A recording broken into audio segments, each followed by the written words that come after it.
Damodara devotional ఛానల్కు స్వాగతం. కార్తీక పురాణం 19వ రోజు పారాయణం, సప్తమాధ్యాయము. నిన్నటి అధ్యాయంలో మరియు ఈరోజు అధ్యాయంలో కూడా పాటించవలసిన విధి విధానాలు మొత్తం కూడా ఇప్పుడు ఈ కలియుగంలో ఈ జనరేషన్లో మనం పాటించడం అన్నది చాలా అతి కష్టమైన పని. ఇది అంతా వ్యాస భగవానుడు రాసినది కాబట్టి ఫస్ట్ 15 రోజులు స్కాంద పురాణంలోని, నెక్స్ట్ 15 రోజులు మనం పద్మ పురాణం. ఇవన్నీ పురాణాంతర్గతంగా ఆ కాలంలో చేసిన వాళ్ళ పద్ధతుల గురించి చెప్తున్నారు. మనకి అనుగుణంగా వీటిలో కొన్ని మాత్రమే సాధ్యమవుతాయి. ప్రతిరోజు కార్తీక వ్రతాన్ని ఈ రకంగా చేయడం అన్నది అతి కష్ట సాధ్యం, అసలు చేయలేని పని అన్నమాట. కాకపోతే ఇక్కడ ఆ టైంలో ఇలా చేసేవారు అని చెప్తున్నారు. అది ఎలాగా అన్నది మనం చూద్దాం. నారదుడు చెబుతున్నాడు, పృథుభూపాల, కార్తీక వ్రతస్థుడైన పురుషుడు పాటించవలసిన నియమాలను చెప్తాను విను. కార్తీక వ్రతస్థులకు నియమాలు. ఈ వ్రతస్థుడు మాంసం, తేనె, రేగి పండ్లు, నల్లావాలు, ఉన్మాదకాలను భుజించకూడదు. ఇక్కడ తేనె భుజించకూడదని చెప్తున్నాము, కానీ మనం ఇప్పుడేంటి హనీ వాటర్ తాగండి, కొంచెం ఎనర్జీగా ఉంటుంది ఉపవాసం ఉన్నప్పుడు అని చెప్తున్నాం. మనం ఇప్పుడు అక్కడేమో వద్దని చెప్తున్నారు. పరాన్న భుక్తి, పరద్రోహం, దేశాటనలు త్యజించాలి. పరాన్న భుక్తి అంటే వేరొకళ్ళ దగ్గర అన్నాన్ని తినడం కానీ, పరద్రోహం వేరే వాళ్ళకి ద్రోహం చేయడం కానీ, దేశాటనలు టైం పాస్కి ట్రిప్పులకి వెళ్ళడం, ఇలాంటివన్నీ ఈ కార్తీక మాసంలో చేయకూడదు. తీర్థయాత్రలు మాత్రం చేయవచ్చు. దేవ, బ్రాహ్మ, గురు, రాజులను, స్త్రీలను, గోవ్రతస్థులను దూషించకూడదు. అంటే దేవుణ్ణి దూషించడం, బ్రాహ్మణులను దూషించడం, గురువులను గురించి కానీ, స్త్రీలను గురించి కానీ ఎవరి గురించి మనం తప్పుగా మాట్లాడకూడదు అని చెప్తున్నారు. అవిసె నూనెలు, నువ్వుల నూనెను, విక్రయాన్నమును, నింద్య వ్యంజనే యుక్త భోజనమును, దూషితాహారమును విసర్జించాలి. అవిసె నూనె ఇప్పుడు ఎవరు వాడటం లేదు కదండి. నువ్వుల నూనె కూడా వాడకూడదు. కొంతమంది నువ్వుల నూనె తాలింపులకి వాడతారు కదా, అవి కూడా ఈ టైంలో వాడకూడదు అని చెప్తున్నారు. విక్రయాన్నం అంటే అన్నాన్ని కొనుక్కోవడం. కానీ మనం ఇప్పుడు తీర్థయాత్రలకు వెళ్తే అక్కడ ఏం చేయాలి, అన్నం కొనుక్కొనే తింటాం. అందుకని ఇలా అక్కడ చెప్పిన కొన్ని మాత్రమే మనం ఈ జనరేషన్లో పాటించడానికి యూజ్ అవుతాయి తప్ప ఇవన్నీ ఆ టైంలో వాళ్ళకి సూట్ అవుతాయి అన్నమాట. ప్రాణి సంబంధిత మాంసచూర్ణాలను, ఆమ్ల సంబంధితాలైన నిమ్మకాయలు, కొర్రల వంటి హీనధాన్యాలను, చద్ది అన్నాన్ని స్వీకరించకూడదు. కొర్రలు మనం చిరుధాన్యాలుగా ఇప్పుడు చెప్పుకుంటూ ఉంటాం కదండి, వాటిల్ని కూడా తినకూడదు అని చెప్తున్నారు. కాకపోతే ఇక్కడ హీనధాన్యాలు అని వాడారు. మేక, గేదె, ఆవు వీటి పాలు తప్ప మరే ఇతర ప్రాణుల ఆమిష సంబంధిత క్షీరాలను స్వీకరించకూడదు. ఆవు పాలు, గేదె పాలు, పల్లెటూరులో వాళ్ళు మేక పాలు కూడా తాగుతారు, అవి తప్ప మిగిలిన ఏ పాలు స్వీకరించకూడదని చెప్తున్నారు. బ్రాహ్మణులచే అమ్మబడిన రసాలను, భూజాత లవణాలను విసర్జించాలి. దీని అర్థం ఏంటో నాకు తెలియదండి. రాగి పాత్రల్లో ఉంచిన పంచగవ్యం, చిన్న చిన్న గుంటలలో ఉండే నీళ్లు, దైవానికి నివేదించబడని అన్నం, ఈ 3 మాంసతుల్యాలుగా చెప్పబడుతున్నాయి. అందుకనే మనం ప్రతిరోజు తినే అన్నము కూడా దైవానికి నివేదించి తింటే అది ప్రసాదం అవుతుంది అని చెప్తారు. అందుకని మనకేమన్నా ఉపవాసాలు ఉన్నప్పుడు ఉండలేని పరిస్థితుల్లో ఏం చేయొచ్చు అంటే స్నానం చేసి వంట అంతా వండుకొని, పళ్ళు కూడా అన్నీ మనం ఏమైతే తినదలుచుకున్నామో అవన్నీ భగవంతుని ఆరగింపు పెట్టేసి మనం పుచ్చుకుంటే అవి ప్రసాదం కింద వస్తాయి. ఏమీ తప్పు కూడా ఉండదట. బ్రహ్మచర్యాన్ని, భూసేయాన్ని పాటించాలి. అంటే నేల మీదే పడుకోవాలంట. ఆ టైంలో బ్రహ్మచర్యాన్ని కూడా పాటించాలని చెప్తున్నారు.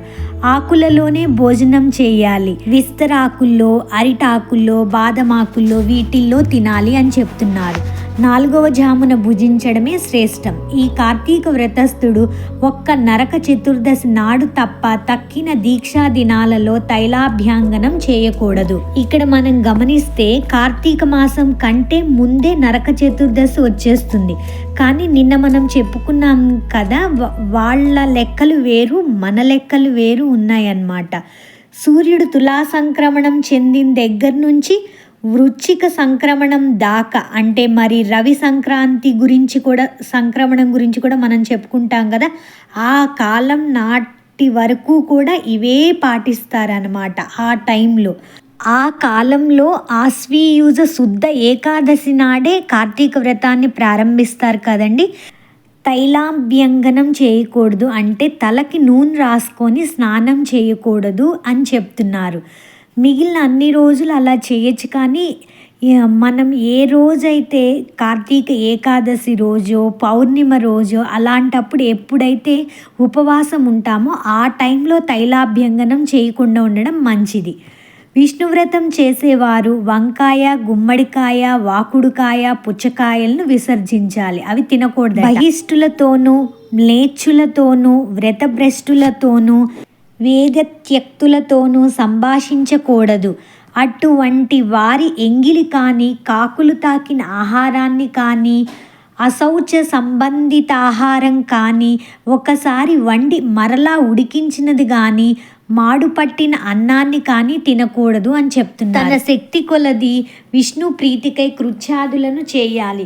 గుమ్మడి, వాకుడు, సురుగుడు, ముల్లంగి, మారేడు, ఉసిరిక, పుచ్చ, కొబ్బరికాయ, ఆనప, చేదు పొట్ట, రేగు, వంకాయ, ఉల్లి వీటిని పాడ్యమి ఆదిగా పరిత్యజించాలి. అప్పటి నుంచే పాడ్యమి నుంచే వీటిలన్నిటినీ వదిలేయాలంటండి, తినకూడదు. కానీ ఈ కాలంలో ఉసిరిక తింటే మంచిది అని చెప్తున్నారు కదా, అందుకనే మనం ఏదైనా ఆహారం తినాలి అనుకున్నప్పుడు ఉసిరికాయని పచ్చడి చేసుకొని ఏదో ఒకటి చేసుకొని దేవుడికి నివేదించేస్తే ఇంకా అది ప్రసాదం కనుక తినేసేవేయచ్చు అనమాట.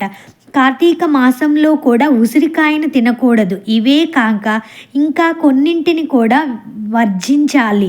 మరికొన్నిటిని బ్రహ్మార్పణం చేసి భుజించాలి. ఇక్కడ చూడండి, బ్రహ్మార్పణం అంటే దేవుడికి అర్పించి అవి మనం తినేయచ్చు అనమాట, లైక్ ఉసిరికాయ అలాంటివి. ఈ కార్తీక మాసంలో చేసినట్లే మాఘమాసంలో కూడా చేయాలి. కార్తీక వ్రతాన్ని యథావిధిగా ఆచరించే భక్తులను చూసి యమదూతలు సింహాన్ని చూసిన ఏనుగు వలె పారిపోతారు. 100 యజ్ఞాలు చేసిన వాడు కూడా స్వర్గాన్నే పొందుతున్నాడు, కానీ కార్తీక వ్రతస్థుడు మాత్రం వైకుంఠాన్ని పొందుతున్నాడు. కాబట్టి యజ్ఞ యాగాదుల కన్నా కార్తీక వ్రతం గొప్పదని తెలుసుకోవాలి. ఓ రాజా, భూలోకంలో ఉన్న పుణ్యక్షేత్రాలన్నీ కూడా కార్తీక వ్రతస్థుని శరీరం అందే ఉంటాయి. విశ్వాజ్ఞ వశవర్తులైన ఇంద్రాదులందరూ రాజును సేవకులు కొలిచినట్లుగా ఈ వ్రతస్థుని సేవిస్తారు. విష్ణు వ్రతాచరణ పరులు ఎక్కడ పూజింపబడుతుంటారో అక్కడి నుంచి గ్రహ భూత పిశాచ గణాలు పలాయన మంత్రాన్ని పాటిస్తాయి. యథావిధిగా కార్తీక మాసం చేసేవారి పుణ్యాన్ని చెప్పడం చతుర్ముఖుడైన బ్రహ్మకు కూడా సాధ్యం కాదు. ఈ కార్తీక వ్రతాన్ని విడవకుండా ఆచరించేవాడు తీర్థయాత్రలు చేయవలసిన అవసరమే లేదు. సప్తమోధ్యాయ సమాప్తః. అష్టమాధ్యాయము ప్రజారంజనశీల పృతునృపాల. ఇక ఈ కార్తీక వ్రతోద్యాపన విధిని సంగ్రహంగా చెబుతున్నాను విను. అంటే ఉద్యాపన విధి గురించి చెప్తున్నారు. ఈ కాలంలో వ్రతం పట్టుకోవడం, ఉద్యాపన చేయడం ఏమీ లేవండి, మనం పాటిస్తూ వెళ్తున్నాం నెలంతా అట్లాగా, అంతే. విష్ణు ప్రీతి కోసము, వ్రత సాఫల్యము కోసము కార్తీక శుద్ధ చతుర్దశి నాడు వ్రతస్థుడు ఉద్యాపనం చేయాలి. తులసిని స్థాపించి దాని చుట్టూ తోరణాలు కలది, 4 ద్వారాలు కలది, పుష్ప వింజామర్లచే అలంకరింపబడినది అయిన శుభప్రదమైన మండపాన్ని ఏర్పాటు చేయాలి. 4 ద్వారాల వద్ద సుశీల, పుణ్యశీల, జయ, విజయులనే 4 ద్వారపాలకులను మట్టితో ఏర్పరిచి వారిని ప్రత్యేకంగా పూజించాలి.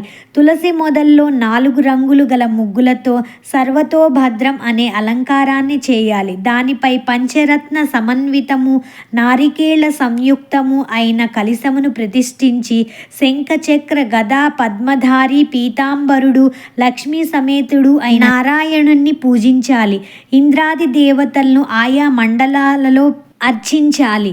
శ్రీ మహావిష్ణువు ద్వాదశి రోజు నిద్రలేచి త్రయోదశి నాడు దేవతలకు దర్శనమిచ్చి చతుర్దశి నాడు పూజనీయుడై ఉంటాడు కనుక మానవుడు ఆ రోజున నిర్మల చిత్తుడై ఉపవాసం ఉండి విష్ణు పూజను విధి విధానంగా ఆచరించాలి. గురువు ఆజ్ఞ ప్రకారం శ్రీహరిని సువర్ణ రూపమందు ఆవాహన చేసి షోడశోపచారాలతోనూ పూజించి పంచభక్ష భోజ్యాలను నివేదించాలి. గీతా వాద్యాది మంగళధ్వనులతో ఆ రాత్రి నుండి సేవించుచు మరునాడు ప్రాతః కాలకృత్యాలు నెరవేర్చుకొని నిత్యక్రియలను ఆచరించాలి. పిదప నిష్కల్మత్ శాంత రంగుడై హోమం చేసి బ్రాహ్మణ సమారాధన చేసి యథాశక్తి దక్షిణలు ఇవ్వాలి. ఈ విధంగా వైకుంఠ చతుర్దశి నాడు ఉపవసించిన వాడు, విష్ణు పూజ చేసిన వాడు తప్పక వైకుంఠాన్నే పొందుతున్నాడు. ఓ బ్రాహ్మణులారా, మీరు సంతోషించుట చేత నేను విశ్వానుగ్రహమును పొందెదనుగాక. ఈ వ్రతాచరణ వలన గత 7 జన్మలలోని నా పాపములు నశించునుగాక, నా కోరికలు తీరునుగాక, గోత్ర వృద్ధి స్థిరమగుగాక అని బ్రాహ్మణులను క్షమాపణ కోరాలి. వారి చేత తథాస్తు అని దీవింపబడి దేవతోద్వాసనలు చెప్పి బంగారపు కొమ్ములతో అలంకరింపబడిన గోవును గురువుకు దానంగా ఇవ్వాలి. అటు తర్వాత సజ్జనులతో కూడిన వాడై భోజనాదులు పూర్తి చేయాలి. ఇంత తతంగం చేయాలంటండి ఉద్యాపనకి కూడా. ఇవన్నీ మనం ఈ కాలంలో పాటించడం అన్నది లేదు, కాకపోతే కథలో చెప్పారు కాబట్టి వింటున్నామన్నమాట. యాక్చువల్లీ మనం ఈ కాలంలో ఏం చేస్తున్నాము అంటే మాస విధిని, అంటే ఇది కార్తీక మాసం, ఇది మాఘమాసం, ఇట్లా మాస విధులను నిర్వర్తిస్తున్నాము. ఇక్కడ చెప్పినవి అన్నీ ఏంటి, సంక్రమణ విధుల నుంచి చెప్పారనమాట. సూర్యుడు తులా సంక్రమణం నుంచి వృచ్చిక సంక్రమణం దాకా ఈ కార్తీక మాసం వ్రతాన్ని పాటించాలి అని చెప్తున్నాడు. ఈ సంక్రమణ విధులు అన్నది మనం ఇప్పుడు పాటించట్లేదు. అయినా కూడా మనము ఈ సంక్రాంతి నెల మొత్తం కూడా ఎవరిని దూషించకుండా, మంచిగా మాంసాహారం స్వీకరించకుండా, దేవుని దగ్గర దేవుని నామస్మరణతో భక్తితో ఉండి దీపారాజన చేసుకుంటూ అందరం ఆనందంగా ఉందాం. సర్వం శ్రీకృష్ణార్పణమస్తు.